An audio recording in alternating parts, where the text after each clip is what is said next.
मेरे प्यारे साथियों, नमस्कार। फ्रेंड्स, मैंने जैसा कि पहले निर्णय लिया था उसे एक बार फिर से आप लोगों के सामने दोहराना चाहूँगा कि मेरी कोशिश होगी कि यदि कोई बहुत ज़रूरी घटना नहीं घटी है तो सप्ताह में 1 दिन जो लगभग सप्ताह का मध्य दिवस होगा, मध्य दिन होगा कह लीजिए, उसमें हम लोग आईएएस के प्रिपरेशन के बारे में बात करेंगे, लेकिन आईएएस के सब्जेक्ट के प्रिपरेशन के बारे में उतना नहीं, यानी कि उसके एकेडमिक पक्ष पर उतना नहीं, जितना कि उसके मनोवैज्ञानिक पक्ष पर। क्योंकि इतने लंबे समय के गाइडेंस के दौरान इस बात को मैंने बहुत ही गहराई से अनुभव किया है कि स्टूडेंट्स को पढ़ा तो बहुत लोग रहे हैं और आप अपनी तरफ से भी पढ़ ले रहे हैं, लेकिन उस पढ़ाई को पुख्ता बनाने के लिए, उस पढ़ाई को सफलता के अंजाम में परिवर्तित कर देने के लिए जिन दूसरी बातों की ज़रूरत होती है, शायद उस तरफ हम लोगों का ध्यान बहुत ज़्यादा नहीं जाता। और यदि हम स्टूडेंट को उसके बारे में बताएंगे नहीं तो स्टूडेंट फिर समझेगा कहाँ से। इसलिए मैंने यह निर्णय लिया है और आपको ध्यान होगा कि इससे पहले मैंने साहस के ऊपर बात की थी, आईएएस बनने का साहस। पता नहीं आप लोगों ने उसे सुना या नहीं सुना, लेकिन मैं एक रिक्वेस्ट ज़रूर करूँगा कि प्लीज़ आप इस तरह के विषयों को ये सोचकर न छोड़ दें कि अरे ये तो मोटिवेशनल टाइप का लेक्चर है, अरे ये हमारे किस काम का है, अरे इससे कोई हमारे एग्ज़ामिनेशन की तैयारी होती है क्या। छोड़ मत दीजिएगा। आप सही कह रहे हैं, इस एग्ज़ामिनेशन की तैयारी नहीं होती है, लेकिन मैं आपको बताना चाहूँगा कि अगर एग्ज़ामिनेशन की अच्छी तैयारी हो सकती है तो उसका एक बहुत बड़ा जरिया यह भी है। फ्रेंड्स, एक सूचना है कि हम आईएएस के लिए बहुत सारा उपयोगी कंटेंट अपने इंस्टाग्राम पर पोस्ट करते रहते हैं। इसके लिए आप हमारे इंस्टाग्राम को ज़रूर फॉलो करें। साथ ही हमारा एक टेलीग्राम चैनल भी है, इस पर हमारे आपको सारे कंटेंट के अपडेट देखने को मिलेंगे। इसे भी ज़रूर फॉलो करें। इन दोनों के लिंक नीचे डिस्क्रिप्शन में दिए गए हैं। तो आज मैं आपको एक छोटी सी बात बताने जा रहा हूँ। एक सच्ची घटना से इसकी शुरुआत करूँगा। मेरा बेटा सानिध्य उस समय लगभग 13 साल का था। दिल्ली में रहने के बाद हम लोग भोपाल आ गए थे और ट्रांसफ़र भोपाल हो गया था। वो दिल्ली में ही चेस खेला करता था, शतरंज खेला करता था। बाकायदे उसके कोच आते थे और उसे सिखाते थे। जब हम भोपाल आ गए तो बड़ी प्रॉब्लम हुई कि अब हम कोच कहाँ से ढूंढें। तो पता लगा कि छत्तीसगढ़ में एक शहर है राजनांदगांव, वहाँ एक कोच हैं विनोद राठी जी, और शतरंज के बहुत ही वे अच्छे कोच हैं, बहुत ही अच्छे कोच। और जो शतरंज का फेडरेशन है उसके वो वाइस प्रेसिडेंट भी हैं। वो बहुत अच्छे कोच हैं, लेकिन वे किसी को लेते नहीं हैं। यदि वो सानिध्य के लिए तैयार हो जाते हैं तो एक बहुत बड़ी बात होगी।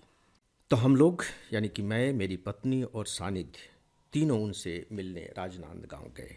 उनसे मिले, हम लोगों ने बातचीत की, जो भी सानिध्य का उन्होंने थोड़ा बहुत टेस्ट लेना होगा लिया, और इसके बाद उन्होंने अपनी स्वीकृति दे दी, जो हम लोगों के लिए बहुत खुशी की बात थी। स्वीकृति दे दी।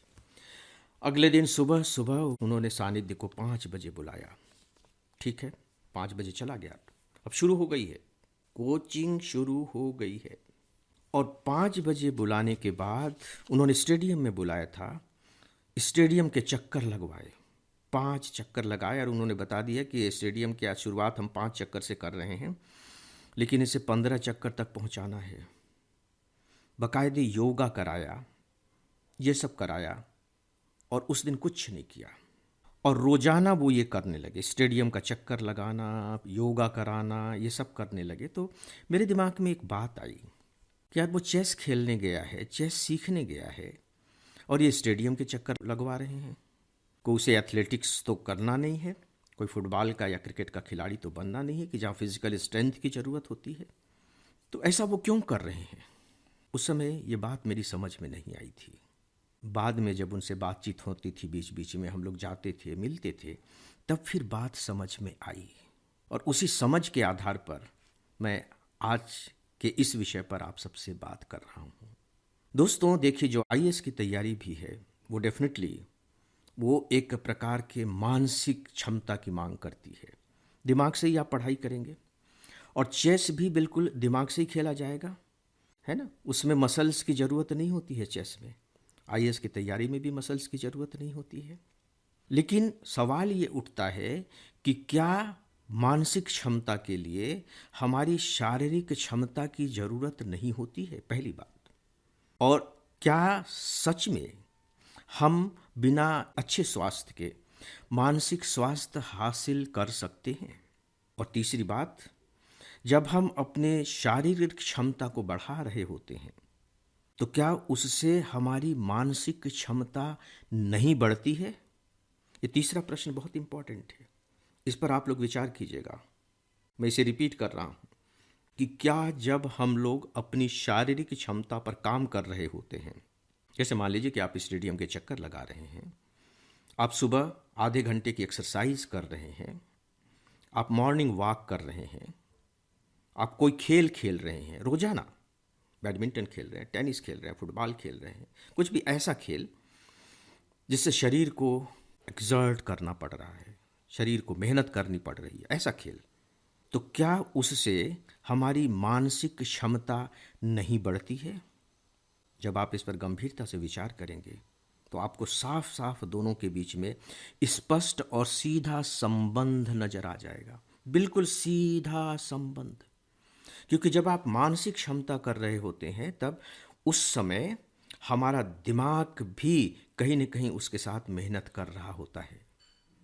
जब हम शारीरिक रूप से लगे हुए होते हैं तो हम ज़्यादा से ज़्यादा ऑक्सीजन इनहेल करते हैं, हमारे दिमाग में ज़्यादा से ज़्यादा ऑक्सीजन पहुंचती है, पूरे शरीर में तो पहुंचती है, और उससे हमारी मानसिक क्षमता बढ़ती है।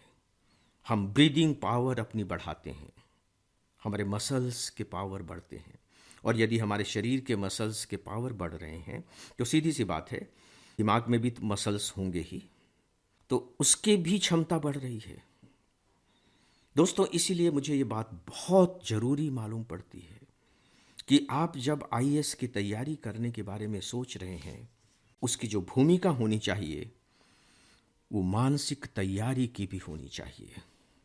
और ये जो मानसिक तैयारी की जो भूमिका है ये इस तरह की नहीं है कि आपने एक बार बना ली और बात खत्म हो गई। ये रोजाना कुआं खोदकर रोजाना पानी पीने जैसा है। तो ज़्यादातर तो वे इससे एग्री ही नहीं करते हैं, उन्हें लगता है कि अरे पढ़ाई लिखाई का इससे भला क्या संबंध है। और यदि वे किसी तरह से एग्री भी कर जाते हैं तो फिर उन्हें एक्सरसाइज के लिए, अपने शारीरिक स्वस्थता को समय देने के लिए जो आधा घंटा पौन घंटा लग रहा है, टाइम वेस्ट करना लगता है कि वो टाइम किल कर रहे हैं। ये बात अलग है कि वो दूसरे तरीके से इससे कई गुना टाइम रोजाना किल करते रहते हैं, वो एक अलग बात है। तो ऐसा वो क्यों सोचते हैं? ऐसा इसलिए सोचते हैं क्योंकि जब आप एक सिस्टम के तहत रोज ऐसा करते हैं तो वह हमें बोझ लगने लगता है। यार ये बवाल सा सिर पर आ गया, अब ये करना है, आधा पौन घंटा मेहनत करनी है। दोस्तों, जो मेहनत है याद रखिए वो अलग अलग नहीं होती। आईएएस की तैयारी के लिए मुझे बताने की ज़रूरत नहीं है कि आपको मेहनत तो करनी पड़ेगी और खूब मेहनत करनी पड़ेगी। तो क्या पढ़ाई के लिए की जाने वाली मेहनत किसी भी मायने में अभी जो आप शारीरिक क्षमता को बढ़ाने के लिए जो मेहनत कर रहे हैं उससे अलग है? नहीं, ये केवल क्लासिफिकेशंस हैं। दोनों में मेहनत है और दोनों मेहनत बिना मानसिक शक्ति के नहीं की जा सकती। चाहे आप पढ़ने का काम कर रहे हों, चाहे आप फिजिकल फिटनेस का काम कर रहे हों।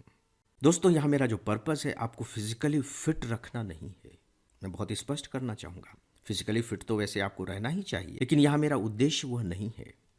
मेरा उद्देश्य एकमात्र फिजिकल फिटनेस के माध्यम से आपके मेंटल फिटनेस की बात करना है कि जब हम फिजिकली अपने को फिट रखने के लिए कोई भी कोशिश करते हैं तो एक प्रकार से हम अपने दिमाग को दुरुस्त रखने के लिए, उसे शक्तिशाली बनाने के लिए हम काम कर रहे हैं। इससे हमारे दिमाग की क्षमता बढ़ती है। हमारा दिमाग आसानी से थकने से मना कर देता है क्योंकि उसकी आदत पड़ चुकी है। पौन घंटे तक, एक घंटे तक लगातार मेहनत करने की उसकी आदत है। तो पढ़ाई करने से वो थकेगा नहीं। 3 घंटे आप बड़े आराम से मेंस में बैठ कर के लिखेंगे और 2 घंटे के बाद फिर से 3 घंटे लिखने को तैयार हो जाएंगे, बशर्ते कि आपका दिमाग थके नहीं। तो क्या आपको नहीं लगता कि उन सब के लिए अभी से ही तैयारी करनी पड़ेगी? दोस्तों, अभी से ही तैयारी करनी पड़ेगी। प्लीज़ इसे नोट कर लें। इसीलिए मैं बार बार स्टूडेंट से कहता हूँ कि ठीक है, आप आईएएस की तैयारी कीजिए, लेकिन आईएएस की तैयारी करने से पहले कुछ जो और दूसरी तैयारियों की ज़रूरत होती है उसे शुरू कर दीजिए, और शुरू करने के बाद फिर उसे लगातार बनाए भी रखिए, छोड़ मत दीजिए। तो दोस्तों, प्लीज़ मेरी इस बात पर आप सब थोड़े से सीरियस तरीके से विचार करें, और यदि आपको ठीक लगे तो आप इस पर काम भी करना शुरू कर दें। इस विषय पर आज बस इतना ही, और इसी के साथ ही अब आज के इस डेली ऑडियो लेक्चर को यहीं समाप्त करता हूँ। नमस्कार।